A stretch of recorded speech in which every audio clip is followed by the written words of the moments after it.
ada beberapa hal diskusi kita sebenarnya, karena yang pertama terkait dengan bagaimana terkait PAG ini dengan BPMA yang dalam proses pembentukannya setelah PP tentang migas Aceh ditandatangani oleh Presiden. Kemudian yang kedua, kita juga ingin tahu tentang tentang keterlibatan pemerintah Aceh sendiri, keterlibatan pemerintah Aceh dalam proses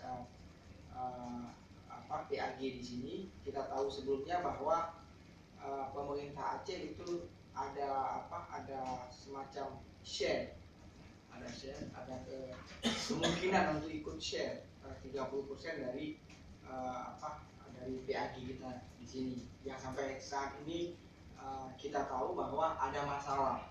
Mungkin Bapak-bapak juga bisa menjelaskan kepada kita kira-kira masalahnya di mana tentang keterlibatan share pemerintah.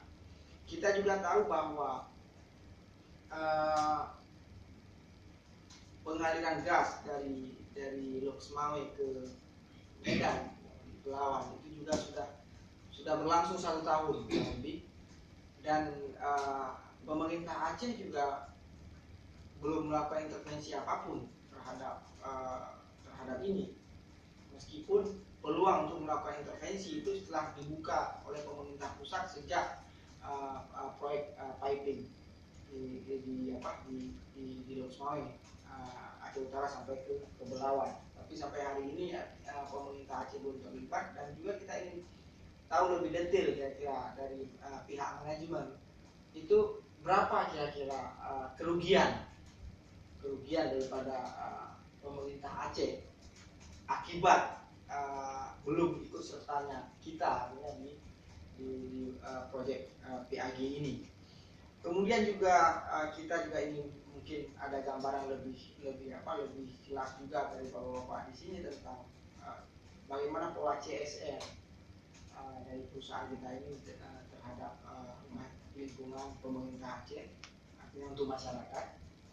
Dan juga karena kita tahun ini untuk informasi Bapak-bapak, kita juga akan mencoba membuat kanun tentang CSR. Jadi mungkin ini bisa menjadi satu masukan bagi kami.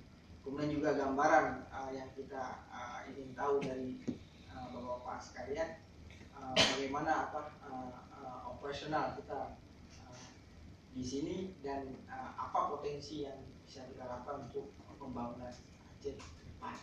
Saya pikir ini dulu sebagai diskusi pengantar kita, dan mungkin nanti kita bisa tambah beberapa hal dalam proses diskusi. Terima kasih.